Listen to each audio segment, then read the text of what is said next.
Prions. Amen. Amen. Amen. Père, nous te remercions pour l'étude biblique. Merci pour notre assemblée ici au siège. Merci pour toutes les assemblées du siège assis ici et dans toutes les églises diverses. Merci pour tout le monde, dans tous les États, dans toutes les régions, dans toutes les nations, ici en Afrique et au-delà de l'Afrique. Seigneur, nous prions que ton esprit nous illumine et montre la lumière sur la parole ce soir au nom de Jésus-Christ. Et nous prions, Seigneur, que l'enseignement de la parole apporte la transformation à nos enfants, la transformation à nos jeunes hommes, la transformation aux pères et aux mères, et que tout le monde, membre et ministre dans l'Église, au nom de Jésus-Christ. Garde-nous en éveil pour que ta parole fasse un impact défini sur chaque vie au nom de Jésus-Christ. Et quand nous parlons de l'avènement du Seigneur, nous prions, Seigneur, que tu prépares chacun de nous à être prêt pour ce temps-là. Au nom puissant de Jésus, nous prions. Et que tout le monde crie Amen. Ce n'est pas un cri, que tout le monde crie Amen. Que le Seigneur vous bénisse. Asseyez-vous. Aujourd'hui, on va à 1 Corinthiens chapitre 15. On lit du verset 51 jusqu'au verset 58. À commencer par le verset 51. Voici, je vous dis un mystère. Nous ne mourrons pas tous, mais nous serons changés. Mais tous nous serons changés. Et c'est l'apôtre Paul, par l'inspiration de l'Esprit de Dieu, alors nous apporte la parole et apporte la parole à l'église de Corinthe et à l'église du premier siècle et à l'église militante, à l'église triomphante, à l'église glorieuse de ce temps-là jusqu'à ce temps, jusqu'à la fin des temps. Et dit, voici, je vous dis un mystère. Qu'est-ce qu'un mystère? Un mystère, c'est simplement quelque chose d'inconnu par la génération passée. Et c'est nouvellement révélé.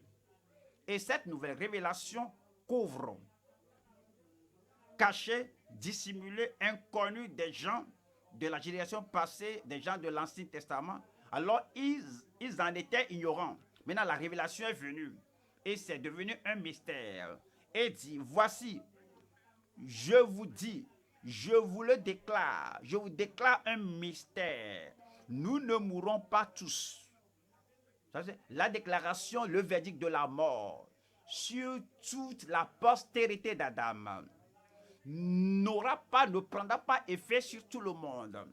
Il y aura une génération de croyants qui ne mourront pas, une génération qui ne mourra pas, mais qui sera changée.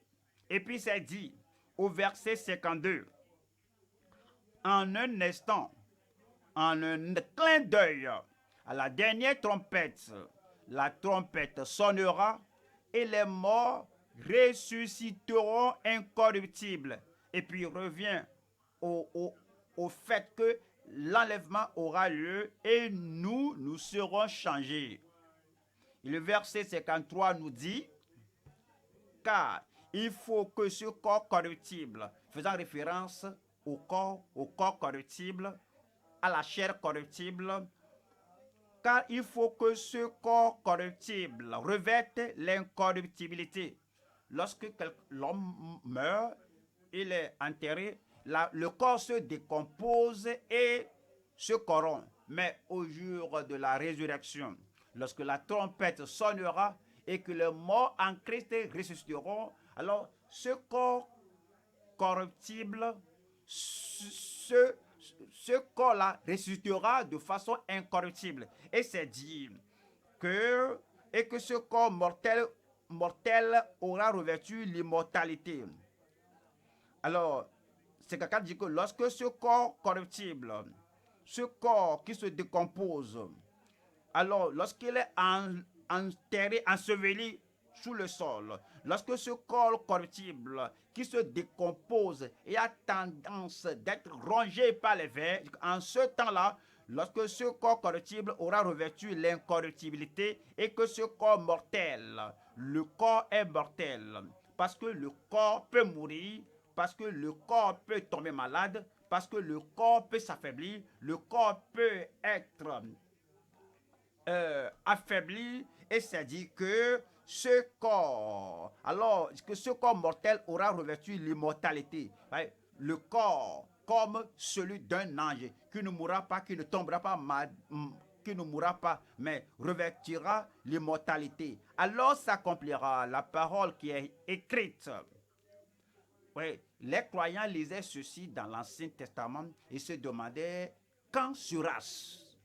Et c'est dit que la mort a été engloutie dans la victoire. 55. Ô mort, une citation de l'Ancien Testament où, ô mort, où est ta victoire? Ô mort, où est ton aiguillon? Et le verset 56 dit, l'aiguillon de la mort, c'est le péché. C'est-à-dire que si tu es croyant, si tu es enfant de Dieu, si ton nom est écrit dans le livre de vie au ciel, donc la mort n'est pas une menace parce qu'il n'y a pas de péché. Le croyant qui meurt dans la justice étant une nouvelle créature, un saint de Dieu, il n'y a pas de culpabilité, il n'y a pas de condamnation, il n'y a pas de crainte. Comme il avance jusqu'au point de la mort, il sait que c'est un changement, une transition, un changement de domicile et de demeure. Il est transféré de la terre et soudain, alors il atterrit au ciel. C'est un changement de résidence, un changement d'habitation, un changement de là où il vit. Et il espère cela. C'est pourquoi l'apôtre Paul dit que pour moi, vivre, c'est pour Christ et mourir, c'est pour un gain. Il n'y a pas un aiguillon contre le péché, il n'y a pas de menace parce que le croyant avance. Mais pour l'incroyant, l'aiguillon de la mort, c'est comme un scorpion qui pique quelqu'un, un serpent qui mord quelqu'un, et cette mort devient maintenant comme une chose terrible. Et si vous avez expérimenté la dernière période des incroyants, ils regrettaient disant si je savais. Mais il n'en est pas ainsi pour le croyant. Et la puissance du péché, c'est la loi. C'est qu'en 7 dit, il se réjouit disant que mes grâces soient rendues à Dieu qui nous donne la victoire. La victoire sur le péché, mes grâces soient rendues à Dieu qui nous donne la victoire. La victoire sur la corruption et la mortalité, mes grâces soient rendues à Dieu qui nous donne la victoire par notre Seigneur Jésus-Christ. Et le verset 58 dit, ainsi, à cause du mystère que je vous ai révélé, à cause de la trompette qui sonnera et que les morts ressusciteront et nous les croyants qui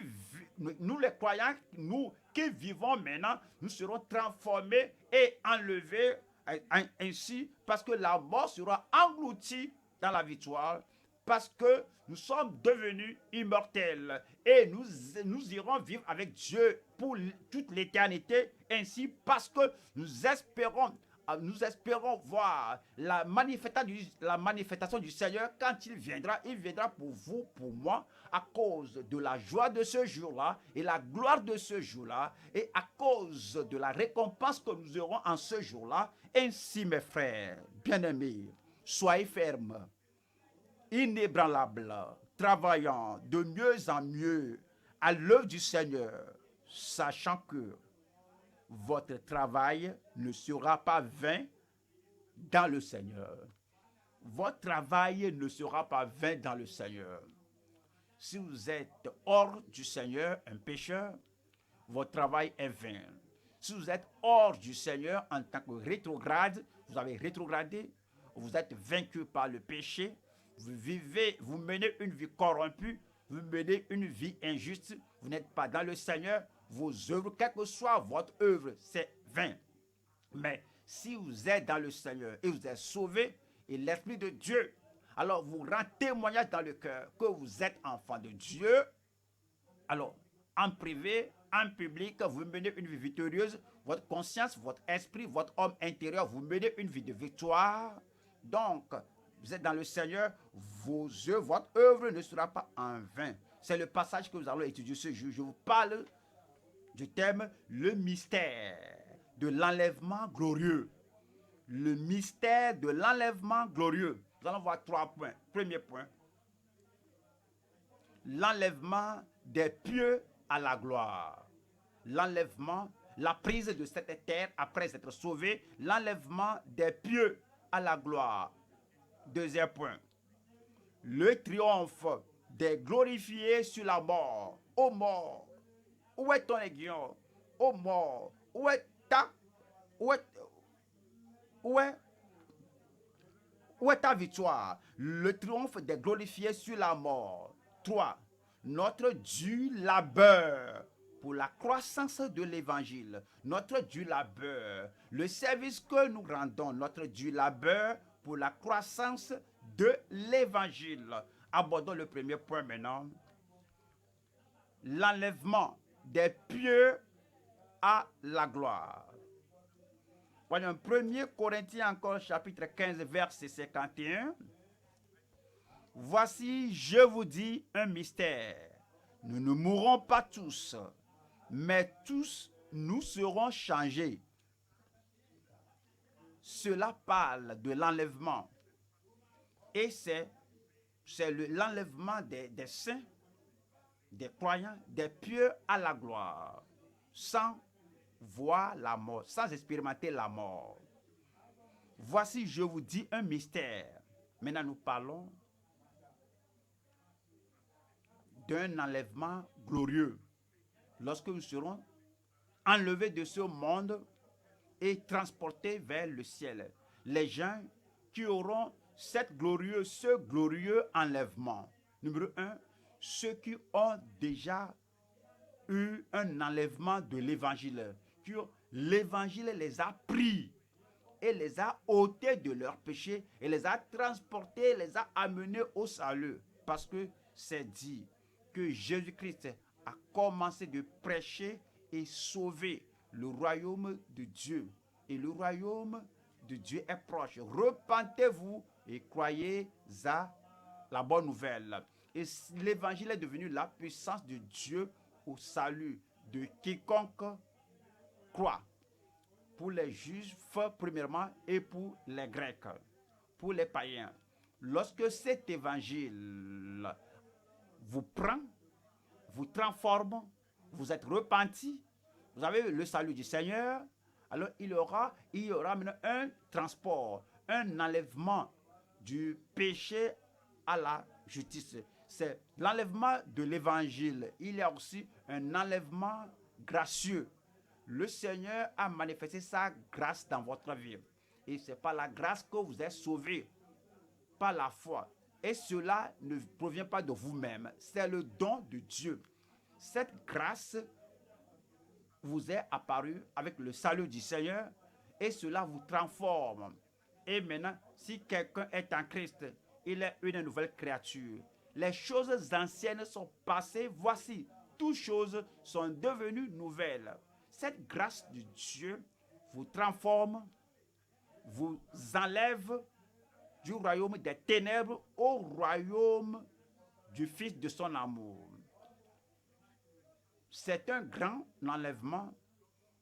Oui, l'enlèvement de l'évangile, c'est un enlèvement gracieux. C'est un grand enlèvement, un si grand salut que le Seigneur nous a donné. Et cela est un mystère en lui-même. L'apôtre Paul était seul.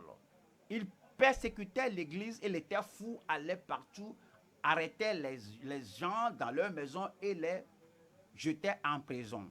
Soudain, un changement a lieu dans sa vie par l'évangile. Un changement a lieu dans sa vie par la grâce de Dieu. C'est un grand enlèvement. Et maintenant, après le mystère de l'évangile, après le mystère de la grâce, après le mystère de ce grand enlèvement a lieu, alors ce sont les gens-là qui s'apprête pour cet enlèvement. Oui, l'enlèvement des pieux à la gloire.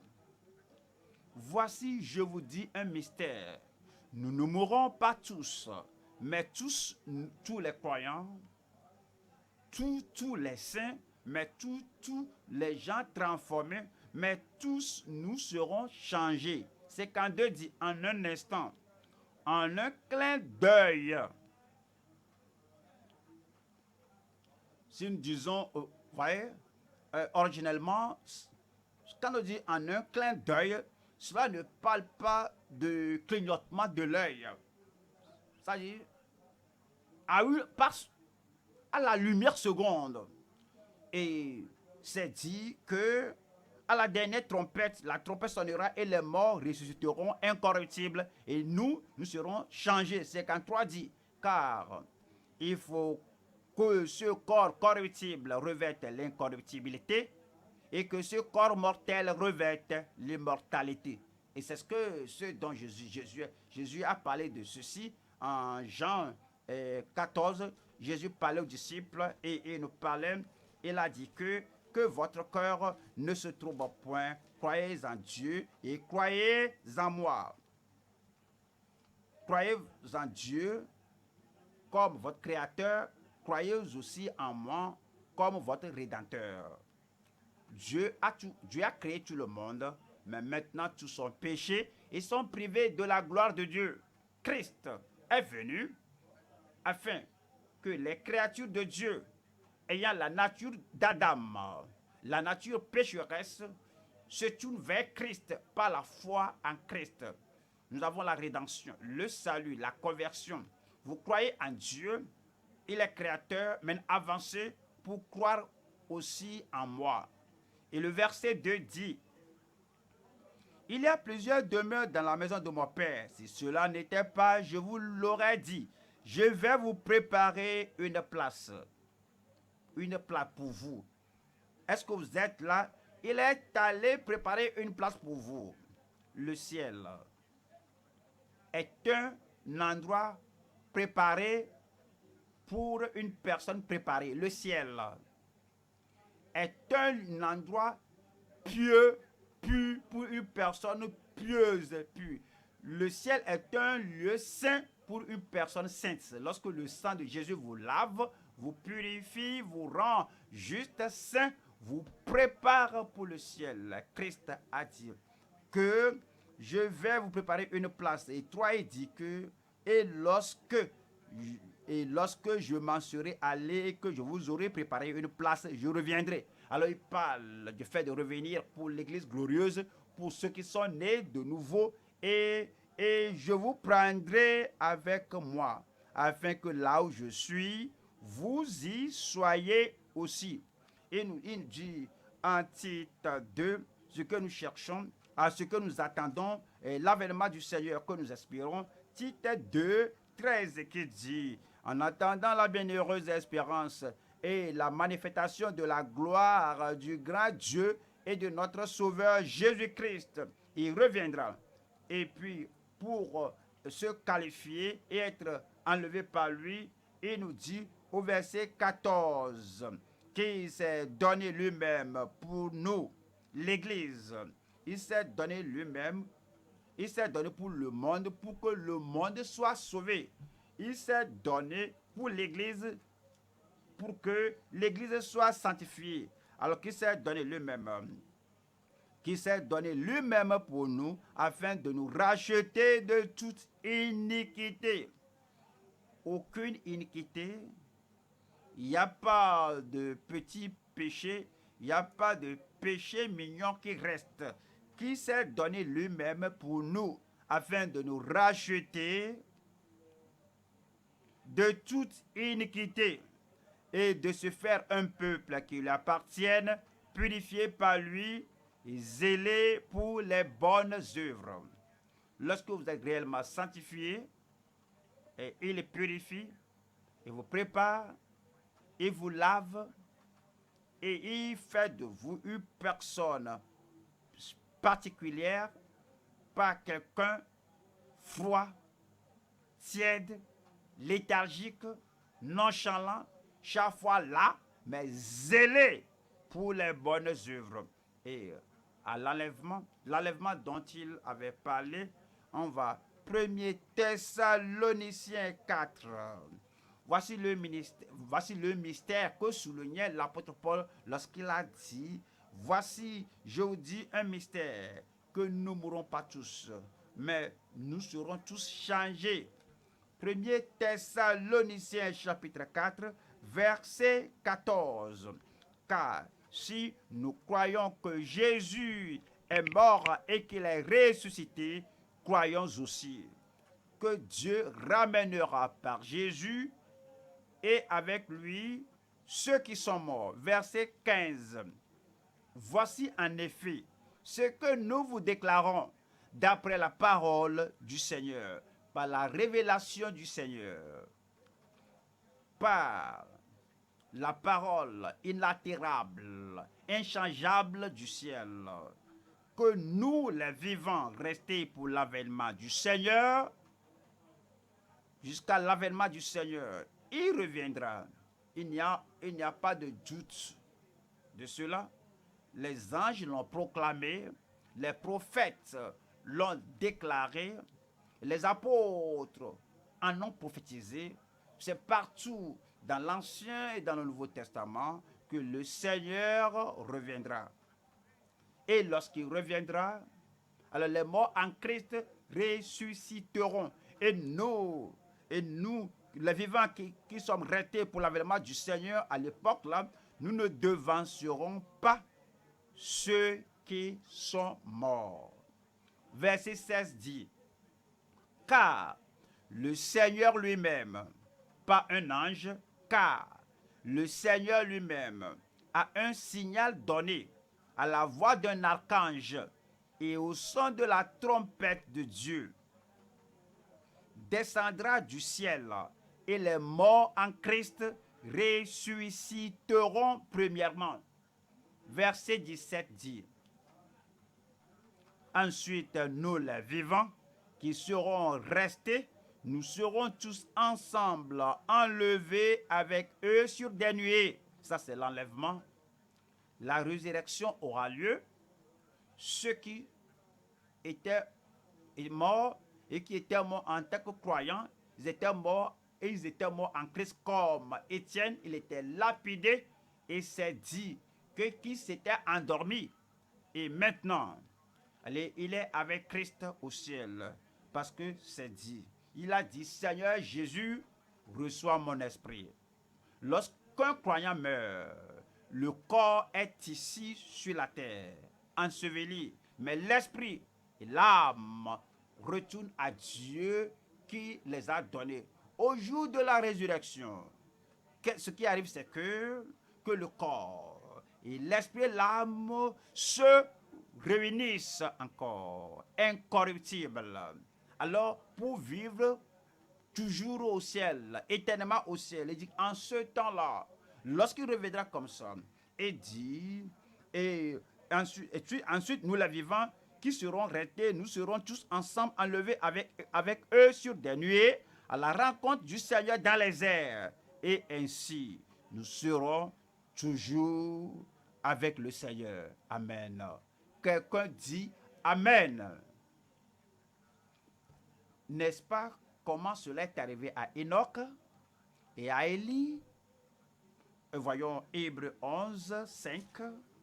Hébreux 11, 5. C'est pas la foi qu'Enoch fut enlevé pour qu'il ne vit point la mort. C'est pas la foi. Qu'est-ce que cela veut dire? Tous ont péché, sont privés de la gloire de Dieu.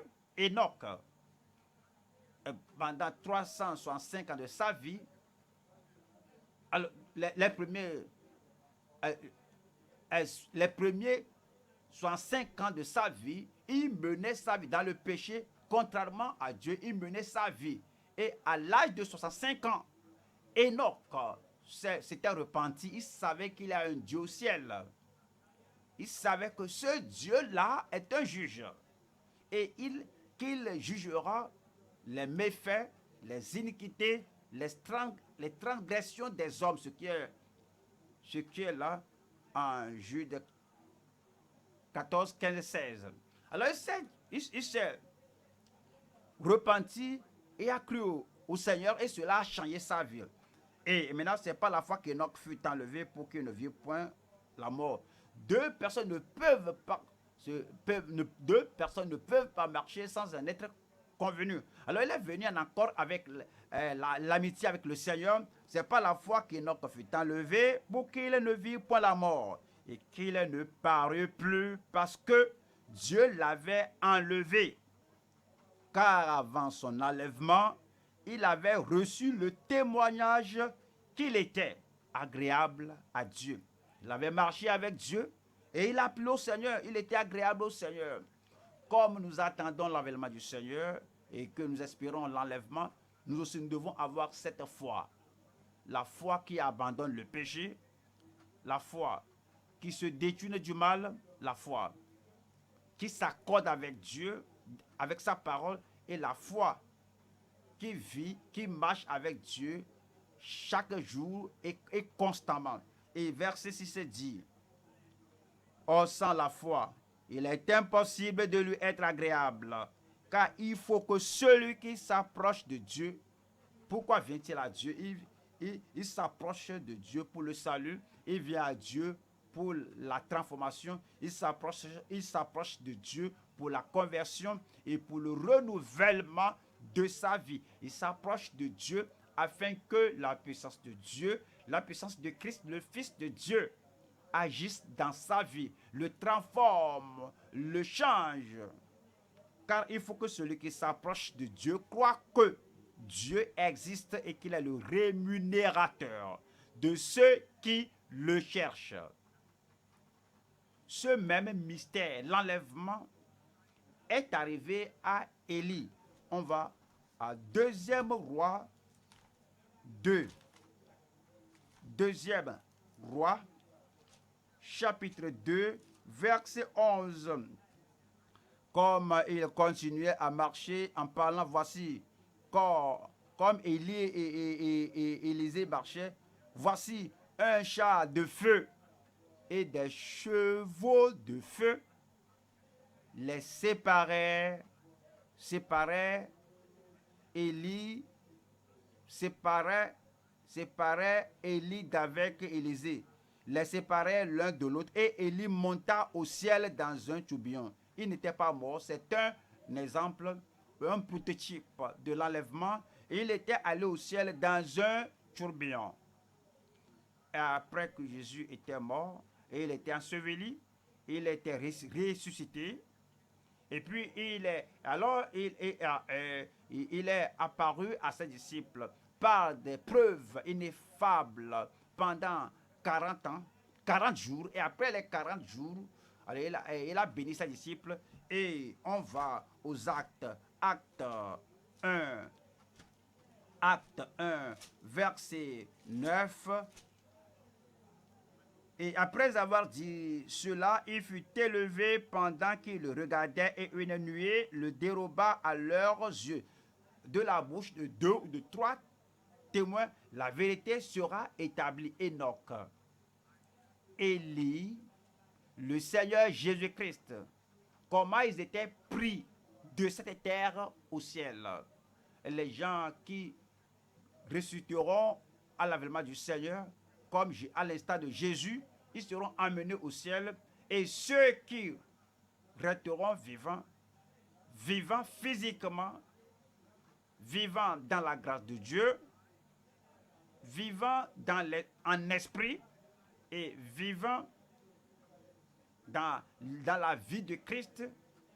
Et je suis crucifié, j'ai été crucifié pour Christ. Et cependant, je vis pour Christ. Ceux qui vivent en Christ, ils seront transformés et puis seront ôtés de cette terre et emmenés au ciel. On va au Philippiens 3. Le changement qui aura lieu. Philippiens 3. Je lis verset 20. Philippiens 3, 20. Mais notre cité, notre patrie, notre caractère, notre vie, mais notre cité, notre attente, mais notre cité est à nous, notre cité à nous est dans les cieux, d'où nous attendons aussi comme sauveur. Il reviendra comme nous sommes nés de nouveau, maintenant nous sommes sauvés.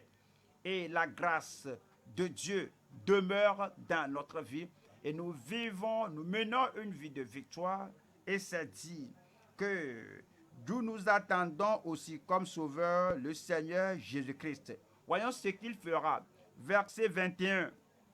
Qui transformera le corps de notre humiliation, qui transformera notre corps mortel, qui transformera notre corps corruptible en le rendant semblable au corps de sa gloire, par le pouvoir qu'il a de s'assujettir toutes choses. Il reviendra pour nous, et à son avènement, nous le verrons. Je le verrai. Voyons, 1 Jean 3.1. 1 Jean 3.1. 1 Jean 3.1. Voyez quel amour le Père nous a témoigné pour que nous soyons appelés, nous croyants, des croyants convertis, des croyants transformés, des croyants sauvés, et ceux qui sont purifiés de leurs péchés, que nous soyons appelés enfants de Dieu. Et nous le sommes. Et si le monde ne nous connaît pas, c'est qu'il ne l'a pas connu. Ils ne sont pas du monde comme moi, je ne suis pas du monde. Il nous a appelés, il nous a choisis hors du monde. Et le monde ne nous reconnaît pas comme faisant partie d'eux, tout comme ils n'ont pas reconnu Jésus-Christ. Ils ne nous connaissent pas parce que ils ne l'ont pas connu. Et c'est dit au verset 2, bien-aimés, nous sommes maintenant enfants de Dieu. Et si quelqu'un doit être sauvé, c'est maintenant, en ce temps-là, lorsqu'il viendra à l'enlèvement, il n'y aura pas de temps. Et cela va se passer en un clin d'œil, en un instant. Et il n'y aura pas le temps de dire que au Seigneur, attends-moi, je prie, je prie. S'il y a une prière à faire, s'il y a une conversion qu'on doit avoir, s'il y a un salut qu'on doit posséder, c'est maintenant. En ce temps-là, ce sera trop tard. Bien-aimés, nous sommes maintenant enfants de Dieu. Et ce que nous serons n'a pas encore été manifesté. Mais nous savons que lorsque cela sera manifesté, nous serons semblables à lui. Notre corps sera un corps glorieux comme son corps. Nous serons semblables à lui parce que nous le verrons tel qu'il est. Voilà le verset 3. Quiconque a cette espérance en lui se purifie comme lui-même est pur. Quiconque a cette espérance de l'enlèvement se purifie comme lui-même est pur. On va à Luc 21. Luc 21, verset 21. Verset 34 du moins. Luc 21, 34. Prenez garde à vous-même. Le Seigneur vient. Prenez garde à vous-même. Ce sera en un instant, en un clin d'œil. Prenez garde à vous-même. Le Seigneur reviendra. Et ceux qui seront abandonnés sur la terre vont traverser la période de la grande tribulation. Prenez garde à vous-même, de crainte que vos cœurs ne s'appesantissent par les excès du manger et du boire, et par les soucis de la vie, et que ce jour ne vienne sur vous à l'improviste. Verset 35. Car il viendra comme un filet sur tous ceux qui habitent sur la face de toute la terre. 36 dit, veillez donc, parce que ce sera soudain, parce qu'il viendra à l'improviste, parce qu'il viendra non annoncé. Alors ce sera comme un filet sur tout le monde entier. Veillez donc et priez en tout temps, afin que vous ayez la force d'échapper à toutes ces choses qui arriveront, et que vous échappiez à la grande tribulation et de paraître debout devant le Fils de l'homme. Je prie que le Seigneur lui-même nous donne cet esprit de vigilance à tout moment, que à l'heure qu'il viendra, que nous ne soyons pas pris au dépourvu. Amen. Deuxième point maintenant, le triomphe des glorifiés sur la mort. Voyons, 1 Corinthiens 15, verset 54. Lorsque ce corps corruptible aura revêtu l'incorruptibilité, et que ce corps mortel aura revêtu l'immortalité, alors s'accomplira la parole qui est écrite. La mort a été engloutie dans la victoire.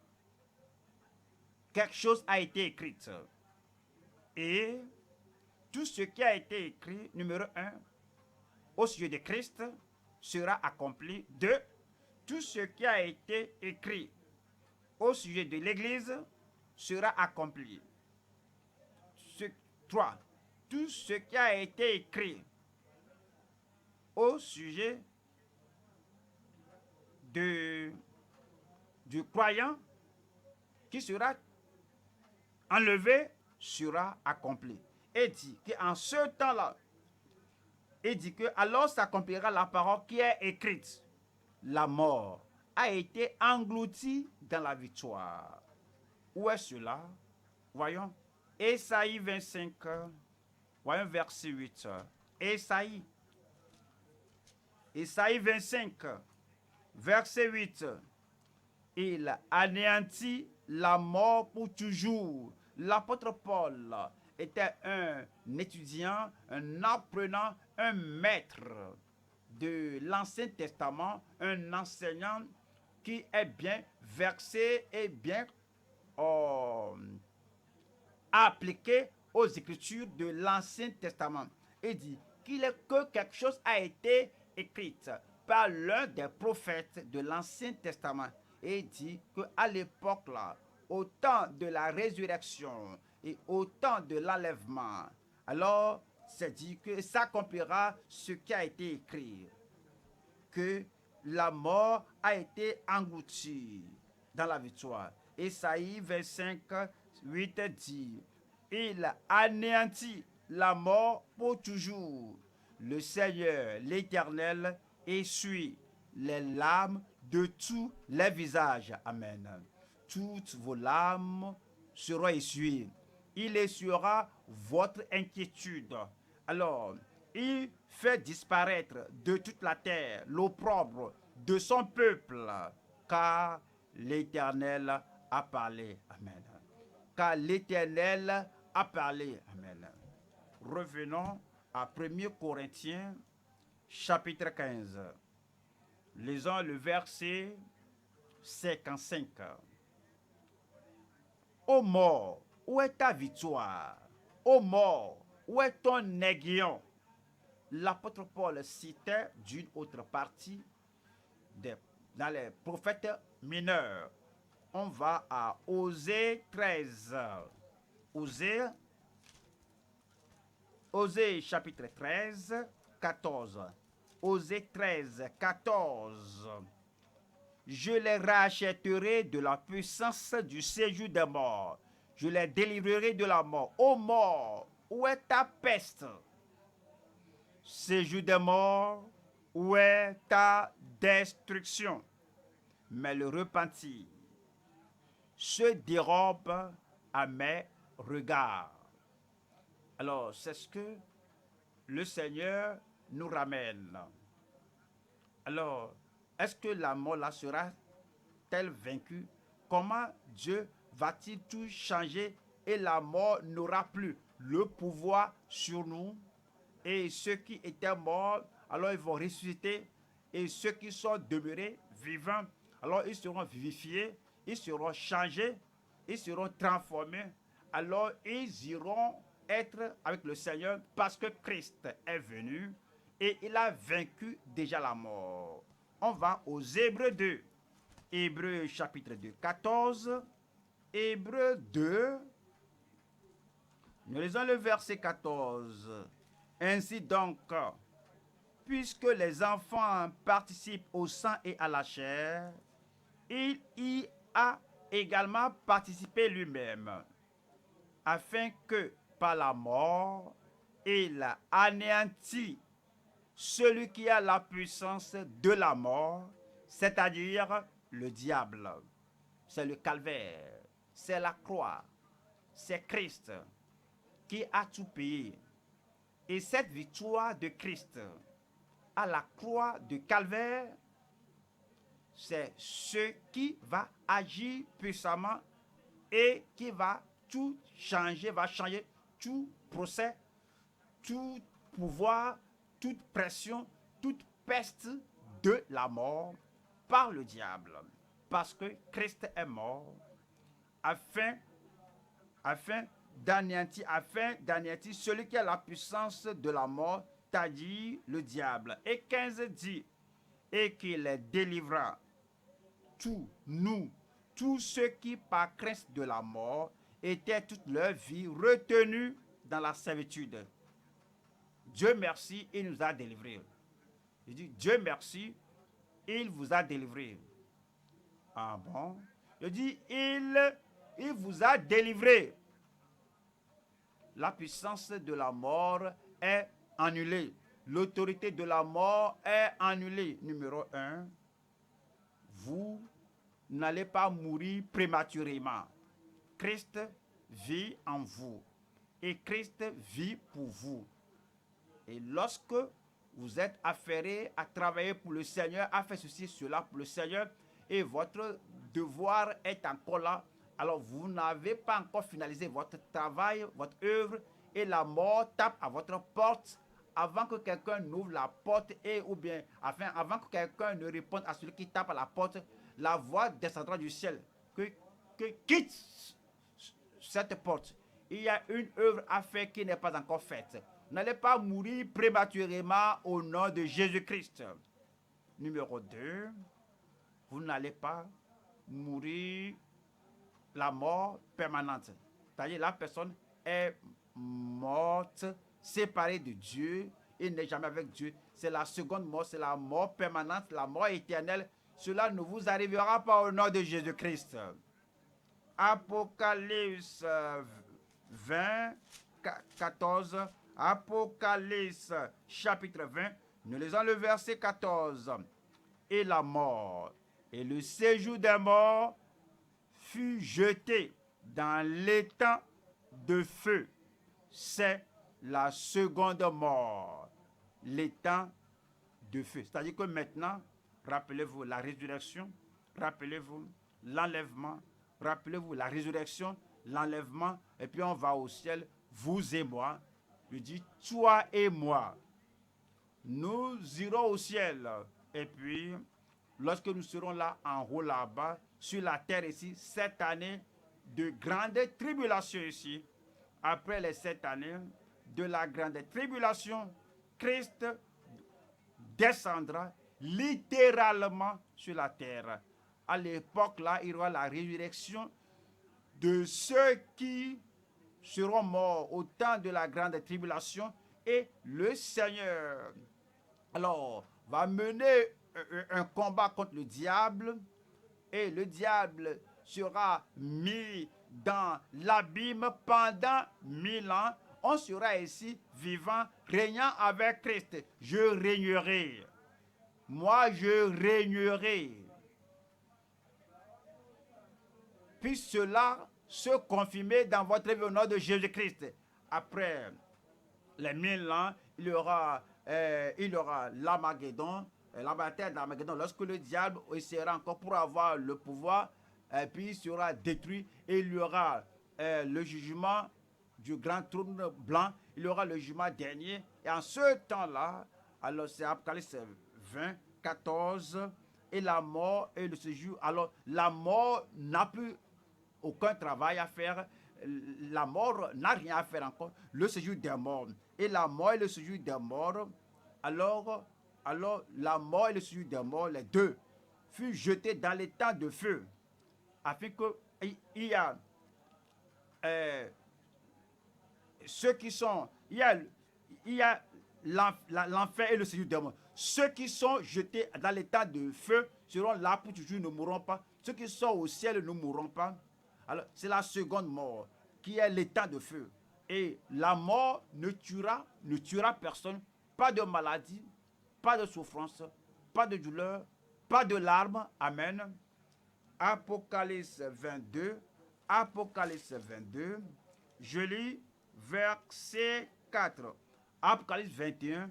Apocalypse 21, verset 4. Il parle ici, il dit que il essuiera toute l'âme de leurs yeux. Amen. Et la mort ne sera plus. Et la mort ne sera plus. Et il n'y aura plus ni deuil, ni cri, ni douleur, car les premières choses ont disparu. Verset 5. Et celui qui était assis sur le trône dit, voici, je fais toutes choses nouvelles. Et il dit, écris, car ces choses sont certaines et véritables. Voilà le verset 6. Et il me dit, c'est fait, je suis l'alpha et l'oméga, le commencement et la fin. À celui qui a soif, je donnerai de la source de l'eau de la vie gratuitement. Verset 7. Celui qui vaincra, qui est-ce?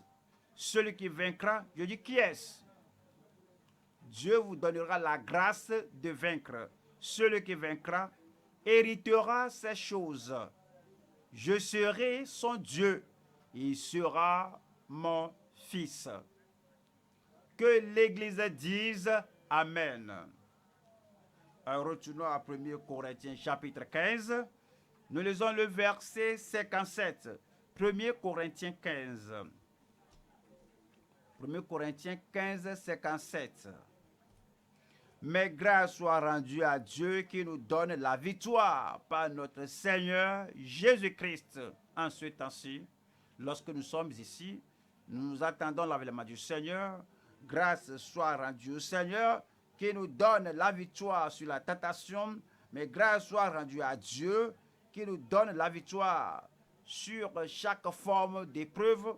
Mais grâce soit rendue à Dieu qui nous donne la victoire sur le tentateur, le diable. Mais grâce soit rendue à Dieu qui nous donne la victoire dans chaque tâche qu'il nous donne. Alors, il nous donne la victoire à tout moment.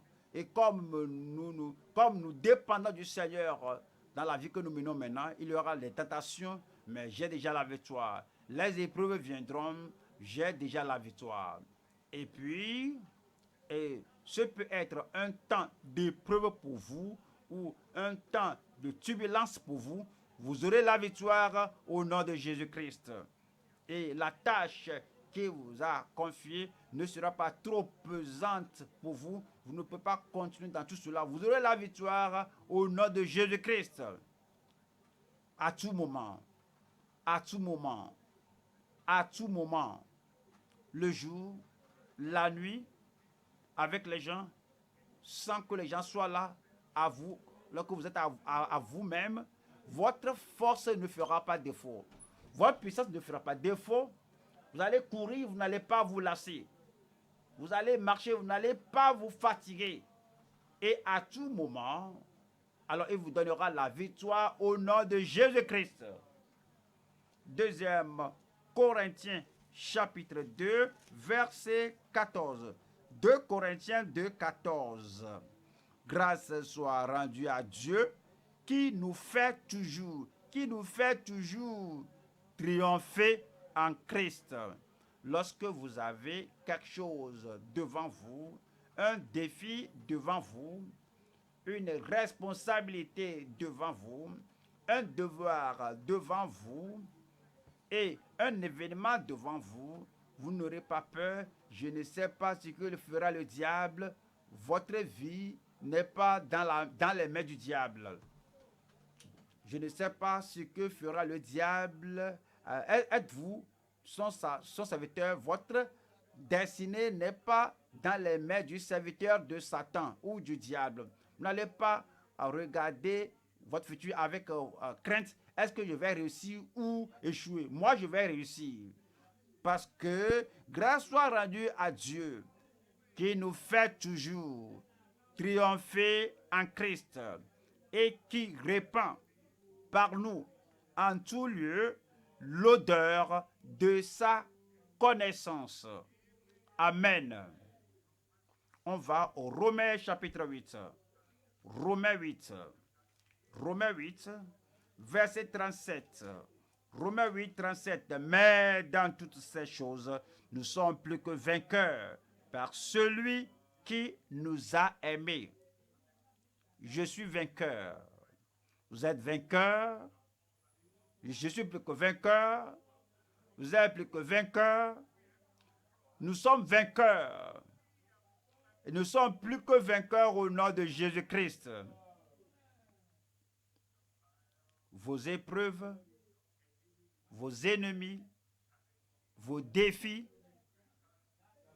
pourraient être grands, plus élevés, plus gigantesques que vous, comme Goliath était féroce, gigantesque, plus élevé que David, mais comme le petit David l'a emporté sur le gros géant Goliath, de même vous aurez la victoire. Parce que dans toutes ces choses, là vous travaillez la victoire, à la maison la victoire pour vous, et dans le pays la victoire, sur la mer la victoire, partout où vous allez, même cette nuit. Je dis même cette nuit. Mais dans toutes ces choses, nous sommes plus que vainqueurs par celui qui nous a aimés. J'aimerais entendre un autre amen. 1 Jean 5, verset 4. 1 Jean 5, verset 4. Parce que tout ce qui est né de Dieu triomphe du monde. Et la victoire qui triomphe du monde, c'est notre foi. Verset 5. Qui est celui qui a triomphé du monde, sinon celui qui croit que Jésus est le Fils de Dieu. Y a-t-il de croyants ici cette nuit? Vous êtes vainqueurs là-bas. Verset 18. Nous savons que quiconque est né de Dieu ne pêche point. Amen. Mais celui qui est né de Dieu se garde lui-même. Et dites-le moi, et le malin, dites-le à haute voix, et le malin ne le touche pas. Au lieu de dire le malin, il faut dire, au lieu de le, il faut dire me. Et le malin ne me touche pas. Vous êtes sécurisé, vous êtes sauvegardé, vous êtes protégé. Et le malin là ne le touche pas. Lorsque vous dormez, les anges veillent sur vous. Lorsque vous marchez dans la voie, le garde de corps du ciel vous environne. Le sang de Jésus, la puissance de Jésus vous couvre. Et partout où vous vous trouvez, jusqu'à ce que vous terminiez le dernier devoir que Dieu vous a donné sur la terre, ce malin-là ne vous touchera pas. Nous allons au troisième point maintenant. Troisième point. Notre dur labeur pour la croissance de l'Évangile 1 Corinthiens chapitre 15, verset 58.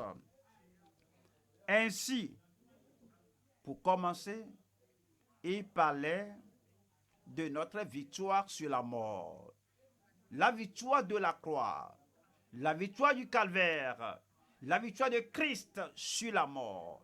Et dit ainsi, à cause de cette victoire qu'il a acquise pour vous, la victoire qu'il a mise dans votre vie, à cause du prix que Christ a payé pour votre victoire. Ainsi, mes frères bien-aimés, soyez fermes et que la résurrection aura lieu et que ne vous angoissez pas comme ne vous soyez pas troublés comme ceux qui n'ont pas d'espoir. Si votre parent, votre frère, votre mari, vos proches sont morts et vous avez le poids, mais que ne soyez pas tristes parce que la trompette sonnera, les morts en Christ ressusciteront. À cause de cela, vous verrez vos bien-aimés, vous reverrez vos bien-aimés.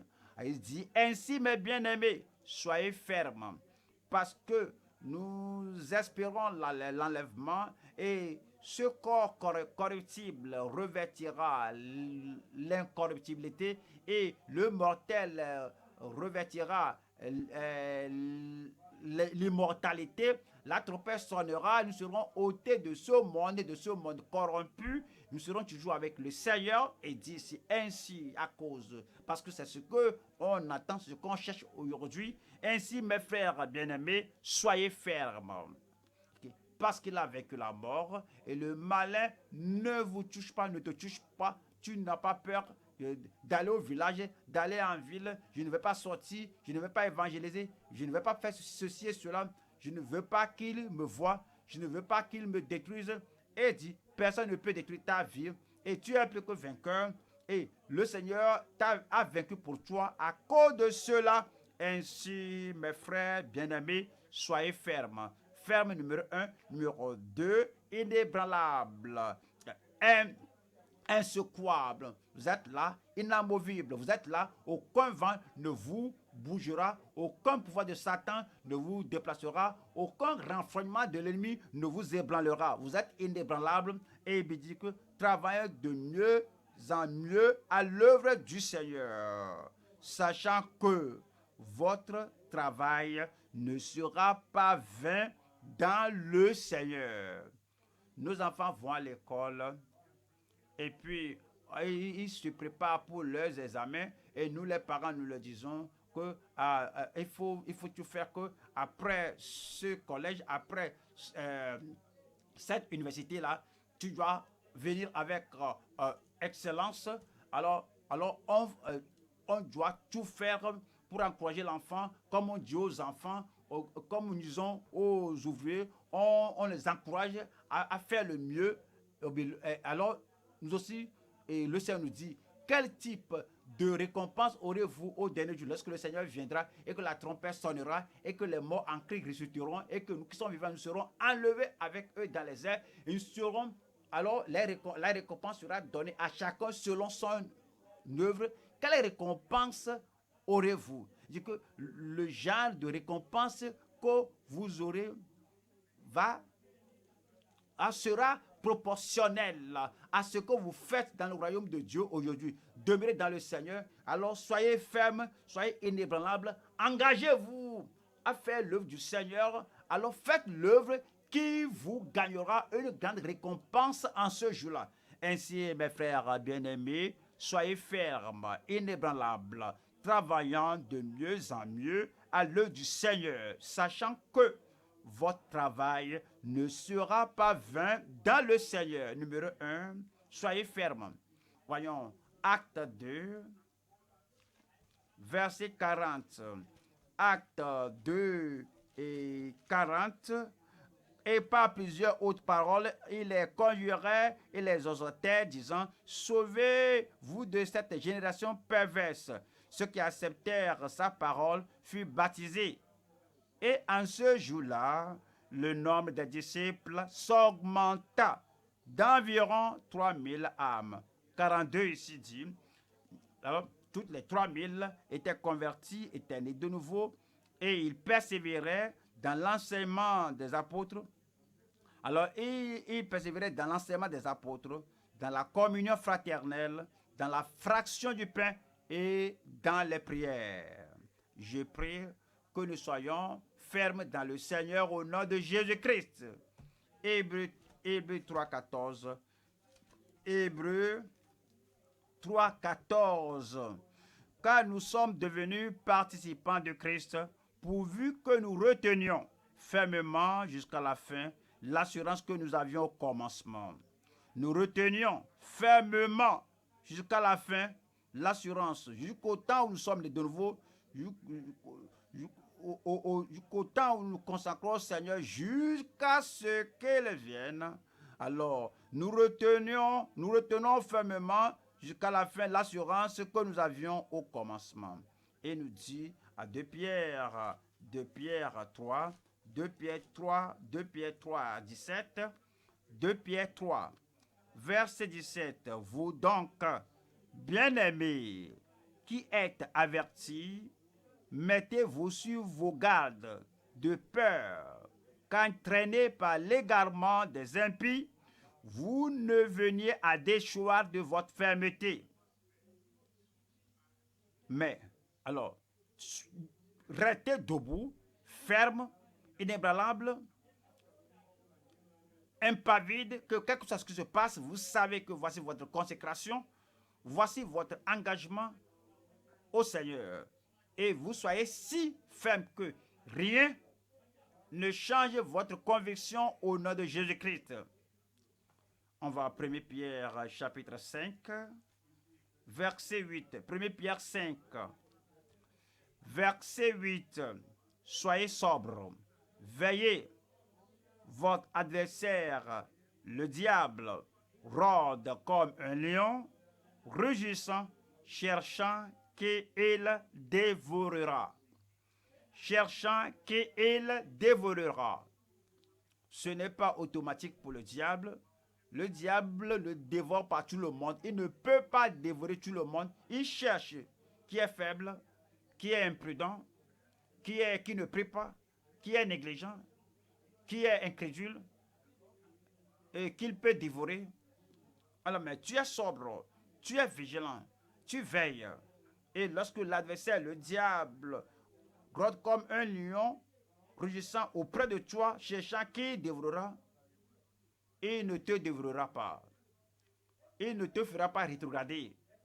Il ne te fera pas abandonner pour dire que je ne peux plus avancer dans la sainteté, dans la justice, et pour gagner le Seigneur, mais vous serez ferme. Je serai ferme. Voyons le verset 9. Résistez-lui avec une foi ferme. Une foi ferme. Il a amené la tentation à Christ. Jésus a dit que il est écrit. Il faut lui dire qu'il est écrit. Il peut ne pas céder, il peut revenir la seconde fois. Tu lui dis encore qu'il est écrit. Alors il pourra ne pas fuir, il reviendra encore le troisième. Tu dis qu'il est écrit. C'est ainsi qu'il faut être ferme. Que tu tiens bon. Et tu dis ce que Christ a dit. Tu as l'attitude de Christ. Et tu tiens ferme, inébranlable. Et le Seigneur te gardera. Inchangeable. Invincible. Imparable. Inflexible. Inébranlable, solide dans le Seigneur au nom de Jésus-Christ. Allons maintenant à 1 Corinthiens, chapitre 15. Je lis verset 58. Ainsi, mes frères bien-aimés, soyez fermes. C'est la première chose maintenant. Maintenant, inébranlable, inébranlable. Voyons Psaume 16. Psaume 16, verset 8. J'ai constamment l'Éternel sous mes yeux. J'ai constamment l'Éternel sous mes yeux. Je ne vais pas permettre à Satan de se tenir entre moi et le Seigneur pour barrer ma vision. Je ne vais pas permettre à l'argent ou les affaires de se présenter entre moi et le Seigneur pour barrer ma vision. Je ne vais pas permettre à un homme, à une femme, je ne vais pas permettre à la pornographie, je ne vais pas permettre à ces bagatelles, à ces choses charnelles de se tenir entre moi et le Seigneur. Mais j'ai constamment l'Éternel sous mes yeux. Quand il est à ma droite, je ne chancelle pas. Celui-là qui est inébranlable, c'est celui-là qui a toujours les regards sur le Seigneur. Il cherche le Seigneur, il regarde le Seigneur, il espère son avènement. J'ai constamment l'Éternel sous mes yeux. Et puis il nous dit au verset 9, aussi mon cœur est dans la joie, mon esprit dans l'allégresse et mon corps repose en sécurité. Verset 11, tu me feras connaître le sentier de la vie. Il y a d'abondantes joies devant ta face, des délices éternelles à ta droite. Amen. Et l'Église dit, Amen. On va à Daniel 1, Daniel 1, 8, Daniel 1, 8, le comportement, la décision, la résolution d'une personne qui est inébranlable. Daniel 1, verset 8. Daniel résolut de ne pas se souiller par les mets du roi et par le vin dont le roi buvait. Et il pria le chef des eunuques de ne pas l'obliger à se souiller. Il ne savait pas ce qui arrivera au chapitre 2, mais il a résolu. Chapitre 3, il a pris sa résolution. Qu'est-ce qui va arriver? Chapitre 6, y a-t-il de lions là-bas, de fausses lions? Pas de problème. Quel que soit le problème, la tentation, quelles que soient les épreuves, Daniel résolut de ne pas se souiller. Lorsque vous prenez une telle résolution dans votre cœur, je suis venu au Seigneur, je vais rester dans le Seigneur, je vais habiter en lui, quel que soit ce qui arrive, le jour, le lendemain, la semaine prochaine, le mois suivant, quel que soit ce qui arrive, n'importe pas. Ce qui importe, c'est la résolution prise dans mon cœur. Et je prie que cette résolution soit ferme, inébranlable, solide au nom de Jésus-Christ. Nous allons maintenant aux Colossiens. Colossiens 1, verset 21. Colossiens 1, 21. Et vous qui étiez autrefois étrangers avant que vous ne soyez nés de nouveau, et ennemis par vos pensées et par vos mauvaises œuvres, et que maintenant que vous êtes enfants de Dieu, vous êtes nés de nouveau maintenant, il vous a maintenant réconcilié par sa mort dans le corps de sa chair pour vous faire paraître devant lui saint, irrépréhensible et sans reproche. Verset 23. Si du moins vous demeurez fondés et inébranlables dans la foi, sans vous détourner, inébranlable, inamovible, sans vous détourner de l'espérance de l'évangile que vous avez entendu, qui a été prêché à toute créature sous le ciel, et dont moi, Paul, j'ai été fait ministre. Retournons maintenant à 1 Corinthiens 15,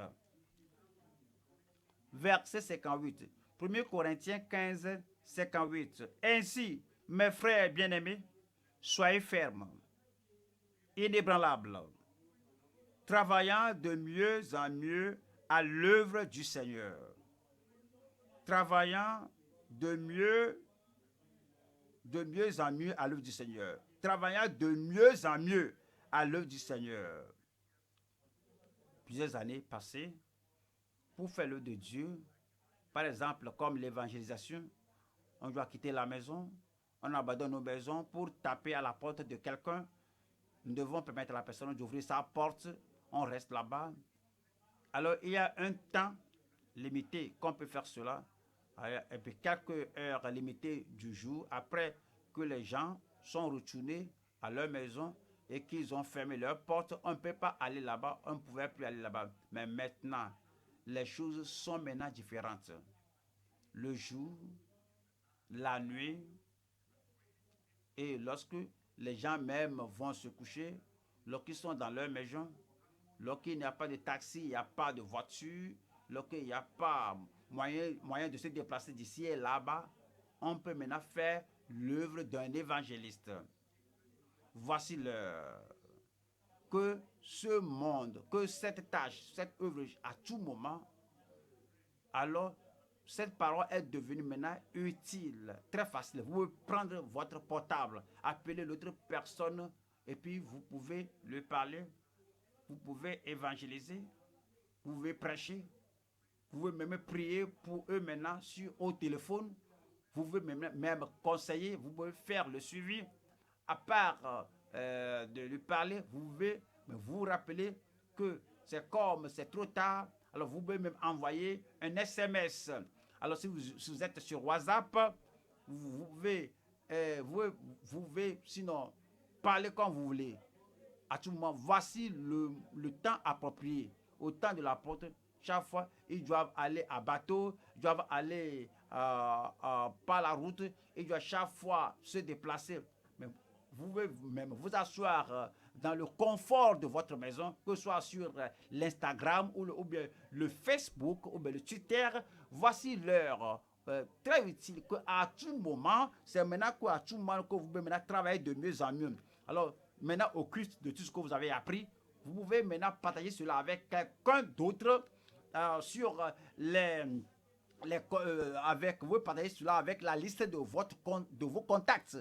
Alors, on peut faire l'œuvre du Seigneur maintenant. Vous pouvez même leur chanter. S'il y a une bonne chanson, comme la chorale a chanté, vous enregistrez cela, vous leur envoyez la bonne chanson. Alors, vous envoyez le message partout. Parce que c'est disponible maintenant, c'est facile maintenant. Et ainsi, mes bien-aimés, soyez fermes et inébranlables, travaillant de mieux en mieux à l'œuvre du Seigneur, sachant que votre travail ne sera pas vain dans le Seigneur. Votre travail ne sera pas en vain. Vos efforts ne seront pas en vain. Ce que vous semez, vous le moissonnerez. Vous semez le salut dans la vie des gens. Le Seigneur amènera le salut à votre maison. Vos enfants seront sauvés. Vos parents, vos proches seront sauvés au nom de Jésus-Christ.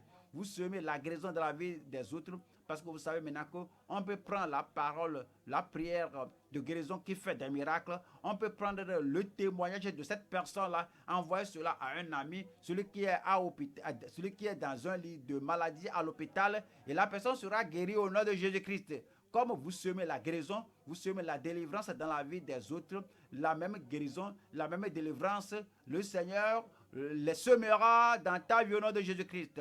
Un rétrograde qui dit que je ne veux rien entendre, et tu peux lui envoyer une chanson, on peut lui envoyer quelque chose qu'il aimera, et vous lui envoyez une parole d'encouragement. Chaque fois que vous envoyez, que quelqu'un crie, que quelqu'un dit que toujours, toujours, toujours, l'évangile ne mourra pas à votre seuil. Et la parole de Dieu, l'œuvre de Dieu ne s'arrêtera pas chez vous. Alors, travaillant de mieux en mieux à l'œuvre du Seigneur au nom de Jésus-Christ. Le Seigneur vous récompensera. Aujourd'hui, il vous récompensera. Demain, il vous récompensera. Pour le reste de votre vie, vous aurez des récompenses sur votre vie au nom de Jésus-Christ. Et lorsque vous serez au ciel, vous serez au ciel. Lorsque vous arrivez au ciel, quelqu'un là-bas, je dis, vous irez au ciel. Et puis, Dieu vous accueillera. Le Sauveur Jésus-Christ vous accueillera. Tous les anges vous diront, est-ce l'homme là? Est-ce la femme là? Qui travaille de mieux en mieux. Les anges vous accueilleront au nom de Jésus-Christ. Voyez la récompense, voyez la récompense, voyez la récompense. Le Seigneur vous récompensera votre travail au nom de Jésus-Christ. Vous ne serez pas fatigué, vous ne serez pas épuisé, vous n'allez pas tomber à mi-chemin finalement. Alors vous aurez la grande récompense du Seigneur au nom de Jésus-Christ. que la personne dont je parle se lève maintenant. Je parle de toi, croyant. Je parle de toi, enfant de Dieu. Les bénédictions de Dieu vont encombrer ta vie. Alors tu peux maintenant venir. Parle au Seigneur, ouvre ta bouche et parle au Seigneur. Ainsi, mes bien-aimés, ainsi, mes frères bien-aimés, soyez fermes. Promets au Seigneur d'être ferme. Promets au Seigneur que tu vas continuer dans la voie du Seigneur, dans l'œuvre du Seigneur. Tu ne seras pas fatigué et tu es inébranlable. Inébranlable. Rien ne te secouera. Rien ne te fera tituber. Et travaillant de mieux en mieux à l'œuvre du Seigneur. Parce que tu sais bien, parce que tu es sûr que ton travail ne sera pas vain dans le Seigneur. Alors il faut te remettre entre les mains du Seigneur, consacre-toi au Seigneur et fais l'œuvre à laquelle il t'a appelé de faire